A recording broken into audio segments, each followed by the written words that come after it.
Well, welcome back. Today I am going to try and answer a question which I believe most people ponder on, and that is, how long do you wait for sex? Or how long do you go without sex in a relationship?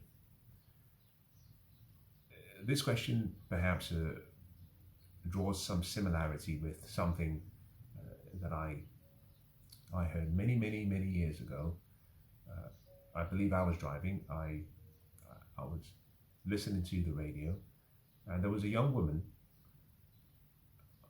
on the radio being interviewed by the host, and she was asked the question about her relationship, and she said that she had made a decision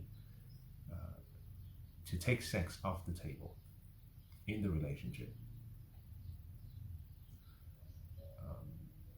She explained that her reason was because she found that whenever sex was put on the table, after a short while, sometimes weeks, sometimes days, sometimes months, the man will no longer be interested.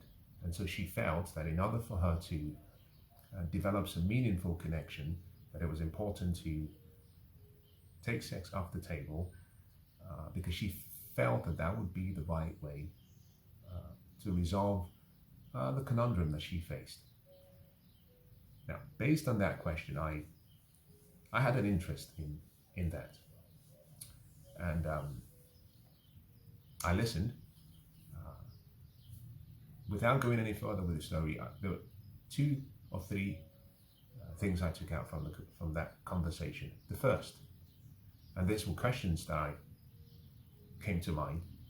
Number one, how old are you? Meaning the woman. And during the conversation, she indicated that she was in her 30s, mid to late 30s. Now, I wasn't surprised, because what I have found is that most of the time, people who withhold sex fall into two groups. Those who are still in the dating marketplace, but are approaching their late to mid 30s, or those who are at least 30, in their 30s, in the dating marketplace.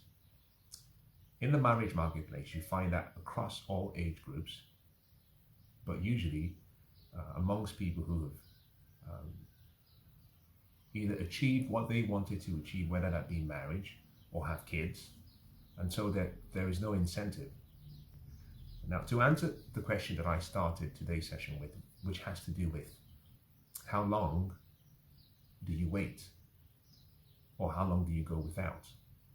Let me separate those two into the two groups that I refer to on a number of occasions, which is the dating marketplace and the marriage or the relationship marketplace. And this covers people who are married, people who are cohabiting, people who have agreed to be in a mono relationship, people who are civil partners.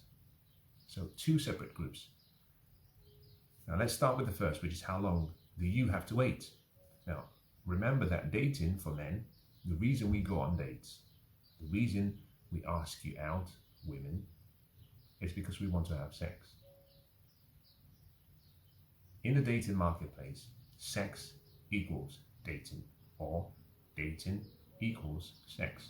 There is no reason for a man to ask you out on a date if he is not interested in seeing you naked. As a matter of fact, the moment a man asks you out for a date, that is an indication that he has decided in his mind that he wants to see you naked and he wants to have sex with you. The date usually is an addition, an opportunity for you to appraise and consider us and consider the advance we're putting forward. We do not go on dates to decide. When we see you, we make our minds up within 4 or 5 seconds.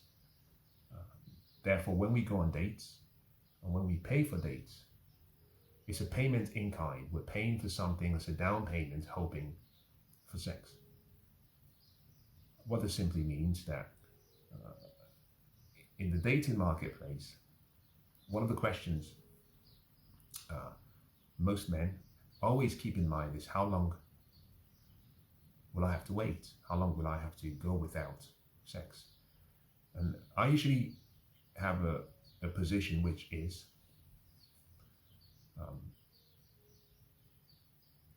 depending on where you met, your place of meeting or your meeting place determines the number of days you have to wait, or the number of encounter days you have to wait before sex. For example, if I meet you in an office, I'm doing business, I come to your office and I meet you in the office and I ask you out on the date. Because we have just met, on the first date or the first encounter following my asking you out, the first date is usually an opportunity for you to accept our invitation, to appraise whether you find us attractive or you find me attractive, and whether you would like to pursue something physical. We're not thinking emotional, we do not think mental, we do not think spiritual. Dating equals sex for men in the dating marketplace. What that means is that the first encounter, we give that most of the time as a gift. So we will pay for that date, which is an audition. My position has always been, you don't spend more than £30 on a date. At the end of that date, the woman, should know whether she finds you attractive. Now, during the date, she can make up her mind, and she can choose to proceed with any form of intimacy. Women control gatekeepers to their bodies, to their wombs. We, on the other hand, we control the second marketplace. So the first marketplace, which is dating, is controlled by women. Women are the gatekeepers in the dating marketplace. In the marriage marketplace, men are the gatekeepers. So in many ways, we audition for the opportunity for sex. First date, we're happy to cover the expenses for that. No more than £30 for that privilege. As a matter of fact, if you don't find the woman very, very attractive, you should go Dutch. It should be 50-50, because when we have sex, both parties have the same opportunity to have an orgasm. Both parties actually get pleasure from sex. It's not one person gaining and the other person losing. It's a positive sum experience. It's a positive sum gain. Therefore, the first date is to give you, the woman, the opportunity to spend time with me and see if you find me attractive. Now, by the second date, there should be, let me rephrase it, you should not go on the second date. You, the woman, should not go on the second date if you're not ready for sex. Some people think that if the woman wants to go on the second date, she should have the freedom to do that, but she should cover the cost of that experience. My position is no, because the value of my time is way more valuable than a cheap meal. In any case, you can accept that invitation. She covers the date on the second date, but by the second date, we're adults. Therefore, there should be sex happening on day two. Now, recognize that by day two, I'm not referring to 2 consecutive days. I'm saying day 2 encounter. There could be a space between each date. It could be 1 day, it could be 1 week, it could be 1 month. It doesn't matter. We have auditioned on day 1. You, the woman, it's your responsibility to collect all information you need after that first date before you see us again. We don't want any information from you, because in our minds, we want to have sex. We don't really care. The more we ask of you, perhaps the more we are turned off by you. Day 2 or encounter 2 should be when you have sex. Now, we go back to the point I made about when we meet. If we have met on a social media site, virtually, you have already seen my profile, you've seen my photographs, you've seen my bio. Assuming we have connected, we've both indicated that we find each other attractive, or we have an interest in each other. So you have time to look at my photos, you have time to look at my bio, you have time to send as many messages as you want. We even have time to converse so that you can hear me speak and see whether you believe the physical intimacy or attraction you first experienced is consistent with how you feel. We do all of that to give the woman the opportunity. And what that means is that for encounters that are done virtually, on date number 1, you should be prepared for sex. If you're not prepared for sex, delay the date, speak with the person for much longer. And if you're not ready for sex, you can actually offer to cover the cost of the date or to go Dutch. Now, my view usually is, if it's an internet dating experience based on the first encounter, you should find a way to meet for the first date where you do not spend money. Go to the museums, go for a walk. There's so many things to do, for example, in London. Romantic ways of spending time. Go for a coffee. Keep it as cheap as possible. Keep that money in your piggy bank. Have that money invested. So remember, 2 encounters, 2 separate encounters. We meet in person or we are introduced. Date 1, I cover the cost, no problem. Or we go Dutch. Date number 2, I expect to have sex. If we meet virtually or via social media, and we have been interacting, you have all the pictures, you can request for anything you want.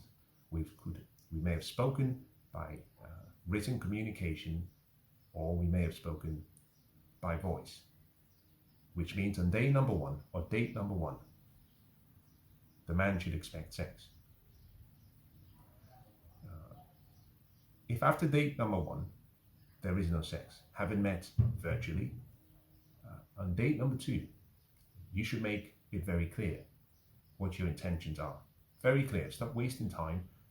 I never understand why men believe that women can read minds. Nobody can read another person's mind. So make it very clear what you expect. I think most guys are too worried about being called jerks. Women like sex as much as men like sex, especially those who are actively in the sex marketplace. Both parties benefit from that experience. So just be open about what your expectations are. The point being, if by the 3rd date, it's 3 strikes you're out. Strike 1, like in baseball. Strike 1, you get 2 more strikes. Strike 2, you get 1 more strike. Strike 3, game over. But in any case, you should make it very clear. Now, my view has always been that you have to be very honest with people. Make them understand on date number 1 that you're in the dating marketplace. There are other people who are meeting your sexual needs, which is partly why I suggest that if you have an indifference towards sex, it comes up in your aura. You don't come across as being desperate. You can very openly say, listen, I am sexually active. There are other people who are meeting my needs. But if I have to proceed with you further, I expect you to give me what I want. And if you don't feel comfortable, but you would still like to get to know me, we can have an arrangement for that. Someone else will continue to meet that need. I'll make myself available to you, but I will not do that beyond the 3rd date. I'll cover the first expense. You can cover the other 2 if you believe you need more time to get to know me. Now, I know people who, again, are dating, are sexually active, women who believe that they want to become the Virgin Mary all over again, a reincarnated version of the Virgin Mary. which goes back to the conversation I started with about the woman on the radio saying that she's decided that sex is off the table. I'm not sure why, and I know many women have done this in the past, or have considered doing this in the past. So let me address this specifically in case there are women who think it's a smart strategy to withhold sex.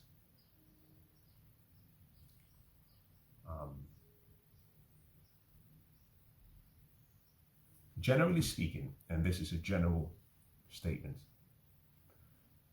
if we have sex with you and we do not call you back, it's seldom because you gave out sex too early. As a matter of fact, in the dating marketplace, a lot of women are concerned that if they give out sex too early, that they will be perceived as sluts, as women who are loose, and that might turn a good man off, or might turn off a man. Let me say this on behalf of most men, and I think if I've said something wrong, some will correct me. Yes, there are exceptions to the rule, but generally, we want you to be sluts when we are in the dating marketplace. We want you to be loose. We want you to be one of those who is the village bicycle, someone who gives out sex freely. For example, we go out to a club. If I'm looking to get lucky, when I walk into the bar or to the club, if I see someone I find very attractive, I don't want her to be a virgin. It doesn't really help me get sex on that particular night. If she's one of those really good girls who doesn't give it up on day one, well, maybe you can talk to my friends. You can talk to the other men.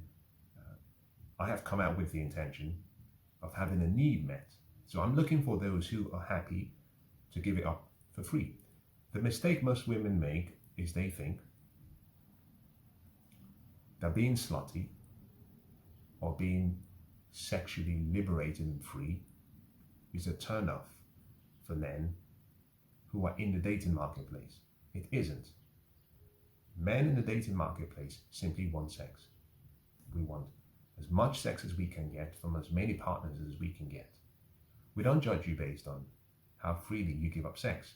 We don't really care if we're banging you 14 minutes or 15 minutes after meeting you. We don't really care. The reason we do not call you back has little to do with how easily or how frequently you give us sex. It has more to do with the fact that perhaps we really didn't enjoy your company. Sex was either boring with you, you talk too much, you nag too much, you're slightly irritating, we don't like the sound of your voice, we don't like the way you smell, perhaps we don't like the way you presented yourself in the bedroom. Perhaps you're boring, not adventurous, not exciting, not memorable. If you are exciting and you're fun to be around and you're easy to be around, we will call you back. We never tell you when, but we will call you back. A man who has a good experience of a woman will always call her back. It's the same way I know some women have experienced what it feels like to be pursued by a man. You meet a man and he's head over heels, and he calls you the first day after you meet, and he calls you twice that particular day, and the next day he calls you 4 times, and he sends you so many messages, and it gets slightly irritating. The opposite of that is when we do not call you. When we are into you, when we are crazy about you, we will call you. It has nothing to do with when you give us sex. It has nothing to do with the frequency of sex. It has everything to do with the fact that we enjoy your company. It also has everything to do with the fact that we want to have sex with you again, or we want to be with you. So for those who want to reincarnate themselves as the new Virgin Mary, it never works. I have found those who do this in the dating marketplace are those in their 30s, whereby suddenly they've come to the realization that they've wasted their youth, And they use the hoarding of sex as a way of ensuring that a man is serious. Let me say something that perhaps might not be too nice. There's an analogy that I'm going to use. I think most people who live in London, especially inner London, understand this. If I stood in a place in central London at a bus stop, we usually use buses to get around in London as fast as you can. Buses come every 5 minutes, sometimes every 3 minutes. There are buses that go via, multiple buses that go via certain routes. And if you stood at the bus stop, every 3 to 5 minutes there will be another bus. Women are like buses. If one person says, what I have is too good, that it's too precious, and you refuse to give it to us, we just move on to the next. We stand on the bus stop and we let you go and we find the next. Now, interestingly, the older you are as a woman, the more you are like an old bus. The younger you are, the more you are a memorable, enjoyable experience. So as the older you get, you have to go against your instinct. Your instinct says you should hold sex, withhold it. Don't give out sex too freely. Protect your body. Being the gatekeeper, lock that gate so that we, the men, do not get access. Unfortunately, like a used car, you've depreciated in value. And if buses come every 3 to 5 minutes and people are giving away the opportunity to get on the bus, you, the man, just simply have to wait. Just simply tell her, no problem. You have all the time you need. Call me when you're ready. I'll just take the next bus. One of the reasons I'm that blunt and that direct is, from my experience, I have seen women who, if you met them, you wouldn't believe how slutty they are. You wouldn't believe how open they are when you meet them. I've also met women who are very reserved, very have a moral compass, so they claim. And in both groups, I have seen women in the first group remain honest in their dealings with men. And those women generally are fun to be around. I've also seen women in the second group who profess to be good girls, do things on the first day with strangers who they've just met, give it up on the first night. Some of them have actually had boyfriends. And so what I tend to find is that the men who believe that hype of she wouldn't give it up on the first week, or she wouldn't give it up on the first day, or she would not give it up on in the first month, I just call all of you suckers, because somewhere out there, she's dating you and dating someone else. And there's a very high probability that you are the one who is coming across as the one who's the gentleman who is dating. And when she gets back home, she has someone she calls as a booty call, someone she never gets to be seen around during the day, who comes and does the job for her. So I call these suckers for the primary reason that you're paying a higher price for something someone else is getting for free. Now, sex, in my opinion, in the modern West, or in modern society today, is a commodity. It's, in my opinion, sex is the cheapest commodity out there today. Thanks to social media, thanks to all the dating apps that have been created. So anyone wasting your time or your money for sex doesn't have to be around you. You may as well just pay for a high-end escort and have your needs met, rather than go on these multiple dates and waste time and waste money and get nothing, get a hug at the end of the night. Complete nonsense. Now, the question should then be, don't let people take up your space as a man. Be honest and transparent with people. Tell them what you expect. Tell them what you want. Like I've been stunned at when I communicate or converse with men and I ask them questions casually, whether they tell the women on the first date that they find them attractive. Some don't say that. They just assume that it's common knowledge. And my position is never assume that anything is common knowledge. Talk about what you want, put your honest thoughts on the table, and let them reject that proposal.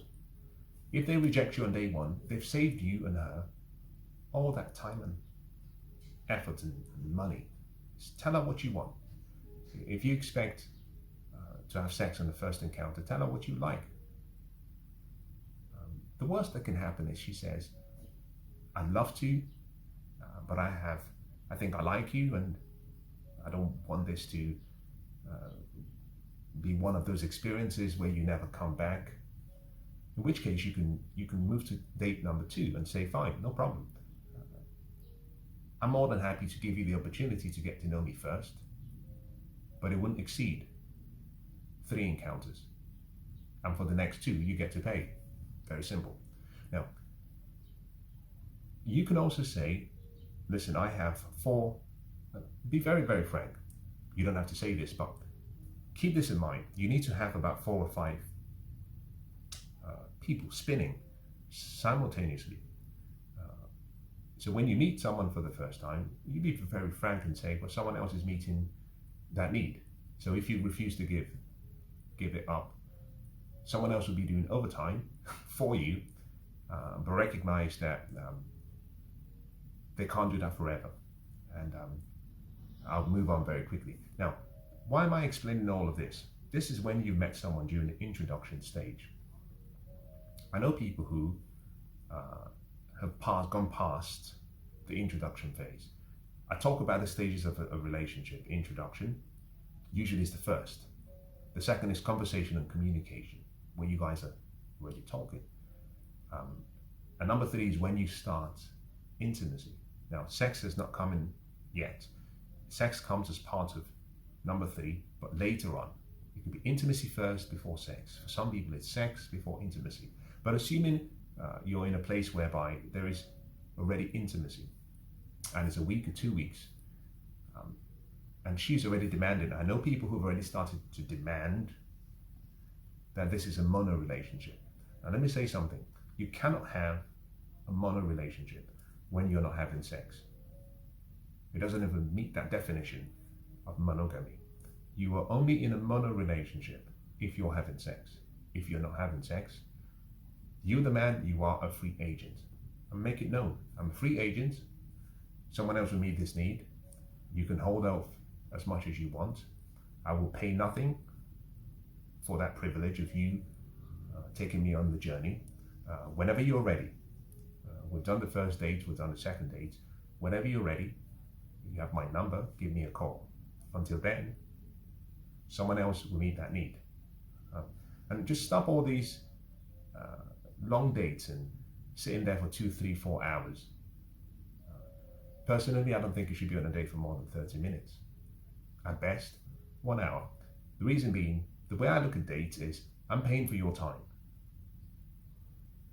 Now, if I'm not having sex with you, that means I'm not getting the exclusivity. Someone else might be getting that exclusivity, but I'm paying for your time. I'm paying for your attention. You are paying for my time and my attention. However, if I have a limit of £30, the value of my time is far much more worth than the £30 I'm paying for the dates. Therefore, I can't sit with you for an hour, 2 hours. 30 minutes for date 1, maximum. Usually, in my opinion, 15 to 30 minutes for date 1. Go for coffee. If there's chemistry, stay for 30 minutes and tell her you have other things to do. Now, that is for people in the relationship. So in the dating marketplace, let me talk about, very quickly, the marriage marketplace. Now, ever since I started this series, I have only spoken about the dating marketplace. I've kept the marriage marketplace slightly away for a particular reason. I prefer to talk about the dating marketplace, and these are people who are 18 years to 35. based on my tenets. For those of you 35 and above who have decided you're ready for marriage, you're ready to move in with someone, you're ready to actually cohabit, you're ready for a civil partnership. What I have found, and I found this when I visited friends, people I know, you'd be stunned at how many married people, especially the men in this relationship, are having their sexual needs met. You'd be stunned.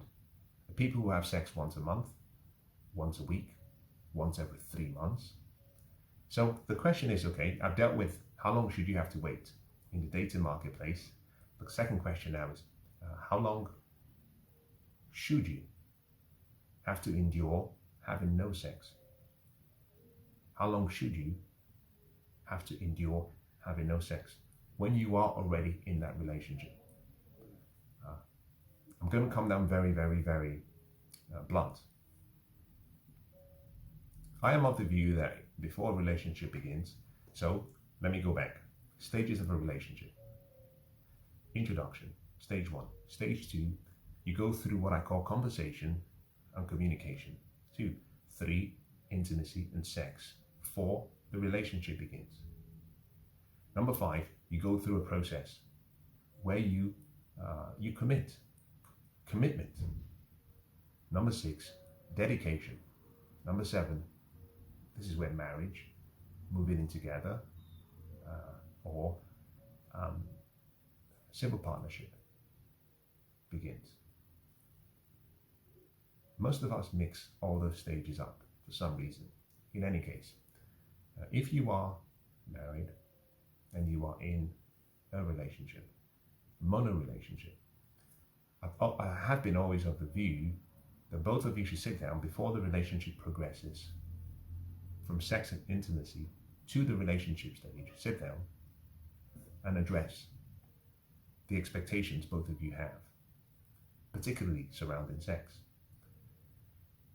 One of the mistakes that is made by men is we do not communicate honestly with women. The women we deal with, we're not very honest. For example, if we go back to the point I made about have 4 or 5 alternative plates spinning, this is how I think most men who are in the relationship marketplace should proceed. This means you're not disappointed, and this is how most men, if they have game, if they have the option to do that, this is how they proceed, they actually move about. The point being, when we meet you, and we make in not communicating this honestly, when we meet you, we may have 4 other people on the list that we call who can meet that need. These are booty calls. If we put you on that list, we have 5. So on any day of the week, I can make a call, assuming I'm using myself as the avatar. I make a call to someone on day 1, on day 2, and I call you on day 3. The next person on day 4, day 5, and I call you again on day 6. I have met you twice in a week, and we've had sex twice in a week. You, the woman, assuming for whatever reason, you're only dating me and you're only sexually active in this relationship, that would mean that you're having sex twice every week. The guy, on the other hand, could be having sex 6 times a week, but he's failed to communicate that other people are doing most of the lifting when you're not available. During your period, we say no problem, someone else does the work, because we have that need being met. Assuming we are happy with each other and we decide to go from the relationship stage to the commitment stage or the dedication stage, I get to drop all the other numbers I have and options, and I hold on to just you. The mistake I make in my mind is I forget to tell you that I have been having sex 6 times a week or 4 times a week. You, on the other hand, have been having sex with me twice a week. Now, if we assume that I have been having sex, in this case, 4 times a week, just let's use 4, and you have been having sex with me 2 times a week, can you already see that when we become exclusive, I would expect you to meet that need 4 times a week. You, on the other hand, expect to only do it twice a week. There is a discrepancy between our sexual lives. I will be of the view, if you stick to your 2 times a week rule, I will be of the view that my sexual needs are only being met 1 out of 2 times in the whole week. In other words, it's a 50% decline in my need, and that can create a lot of initial conflict. My opinion has always been that women will drop at least by 50% when they meet you, meaning that a woman who is sexually active, having sex with me twice a week, when we move in together, that would drop down to once a week over time. Technically, what that means, the man goes from 4 times a week down to once a week. In his mind, he thinks this is an 80% drop in my desires and my need being met. It's not enough. This will also be prolonged because once we go into the dedication of marriage, I have made a promise to you that there will be no one else who will meet my need in the relationship on the basis that you always meet my needs. So, for people who are married or who are in a relationship or who are living together or who are cohabiting or who are in a civil partnership, you have a bigger challenge. The challenge you have is you have made a commitment, written or unwritten, a rule that says you will meet the man's need and he will meet your needs, with certain exceptions. The woman is on her period, she has just had kids and she's going through the hormonal changes and a period of not being ready for that. Perhaps she's had a bereavement in the family. There's too much stress. Whenever there are hormonal issues, a woman's sex drive can drop. This also happens when a woman goes into menopause and etc. With the exception, if you take all those exceptions out, within reason, a man's needs should be met. But if a man is going for a month and not having sex, personally, I think that is unacceptable. Unacceptable. Therefore, one of the conversations that must take place before you go into dedication and marriage or cohabiting is an agreement in principle that if for some reason, whatever that reason might be, there's a reluctance for your need to be met as a man, that you have the right to outsource that need outside the bounds of that relationship. And that is not considered cheating in my perspective. Now, I have met people who are married, have sex twice a year. Neither party is sick or ill.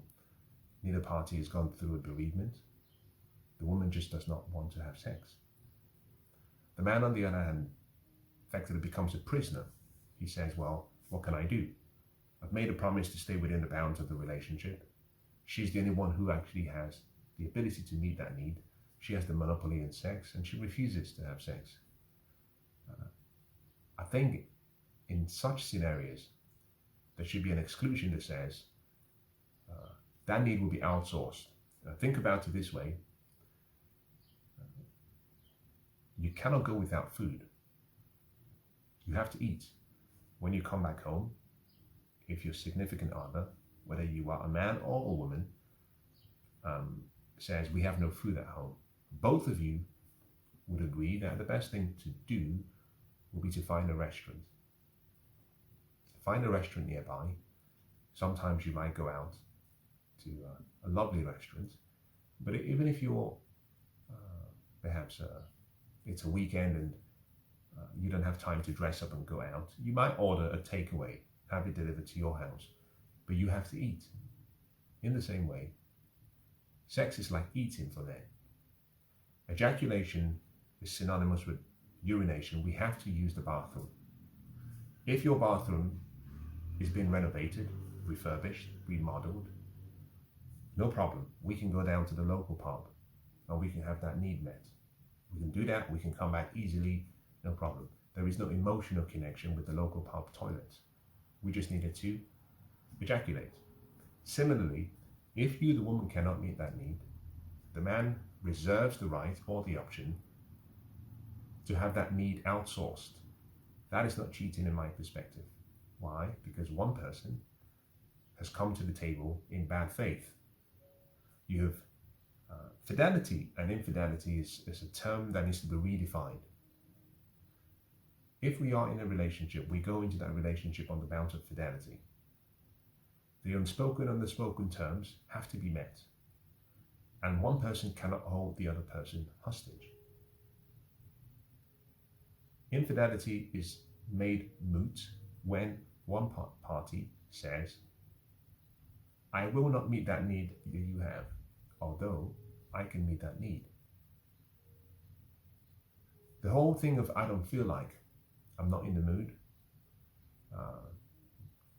I'm not in the right state of mind, I don't feel like being romantic. BS, complete BS, no problem. We'll just order a takeaway. Let me outsource this need and have it met by someone else with your blessing.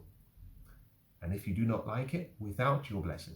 Now, I would say to men who are married, men who are in mono relationship, men who are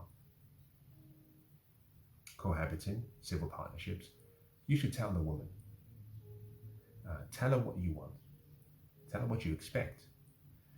I have found in my personal life, the best way to keep women honest is to give her the gift of insecurity. And you do that by being honest, by saying, listen, this is my need. I will not compromise on this need without undue consideration from you. This is my need. If you cannot meet that need, let's keep this relationship at the introduction, conversation and communication, intimacy and sex stage, which is partly why I've suggested that I don't see a benefit to men in getting married. And also why I also say if you are in the dating marketplace, I don't see the need for you to be dating exclusively. You should have different people. Therefore, you're not putting too much of a burden on one person. And I think it's the height of hypocrisy and selfishness that someone can say to you, now think about this, someone can say to you, I would like you to be exclusive towards me. I'd like you to drop all those 4 or 5 numbers you have, let go of all those women, and I will meet all that need that you have. You agree to those terms. As soon as you agree to the terms, the person says, well, by the way, not only am I not going to meet the 4 needs that were being met by other women, I will also not give you the one that I used to give you before. And guess what? You have to stay in this relationship and you have to pretend that you're happy. Or, better still, just be happy. If I presented that to you as a deal, most people would think, you've got to be nuts. You have to be crazy. This is not a deal. This is a prison sentence. You're asking me to go into a prison when none of my needs are being met. And here's the key thing. Now, when there is health reasons, I make an exception. But where there are no health reasons or no hormonal reasons, or this is something that is prolonged, or where the person simply says, I don't have my sex drive, perfectly fine. We'll just outsource it. So, in conclusion, I do not see the benefit of waiting, whether you are in the dating marketplace or the marriage marketplace, waiting for sex, or pleading for sex, or begging for sex. That emasculates you, the man. Not necessary. Secondly, I don't think there's any benefit to a woman having someone beg and plead for their need to be met. I think that's very selfish. It's not healthy, and it never works out well in the long term. I know people who fall into the second group, cohabiting, married, civil partnerships, etc., who are having unfulfilled needs and who have simply gone outside the boundaries of the relationship, and that need is being met by another person, and their significant other doesn't have a clue. And looking out from the outside, no heat, no judgment, I'm not holding anyone to blame because I don't have all the details, but I find it to be slightly sad, because what you then have is a breach of the trust, because one person could not say, my needs are not being met, and the other person is too selfish to say, can you tell me if there's something you want, and how can I meet that need? My view is this, in conclusion: if you are in the dating marketplace, have a number of options available. Tell the person you're with that you have options available, that you're looking for something casual, but you have that need being met by other people. You'll be stunned at how mature women can be when you're open and honest. So there isn't deception. You're not put into the category of a bad boy or a player. No, you put your honest thoughts on the table. You simply say, if you can't make it, no problem. If you can't meet my need, no problem. I have a few people. As a matter of fact, let's call today's session to a close so I can get on with someone else coming in and meeting that need. If you are in the marriage marketplace, please, please, please hear me. Before you contemplate marriage, wait until 35, because that's when your maturity comes through as a man. Because by then, you have no shame in simply stating what you want. Before you move into the relationship phase, identify, put in writing if you have to, if you don't feel too comfortable talking about things like this. Write down what you believe your expectations are, what your minimum requirements are, but what you will settle for, and present it to her. Now, if she says, this is too much, run. That is an indication that both of you are unequally yoked. There is nothing more depressing than people who are unequally yoked sexually. It always leads to one thing: heartbreak. Why? Because one person would always eventually seek for a way to have that need met, and the other person, unfortunately, will feel betrayed.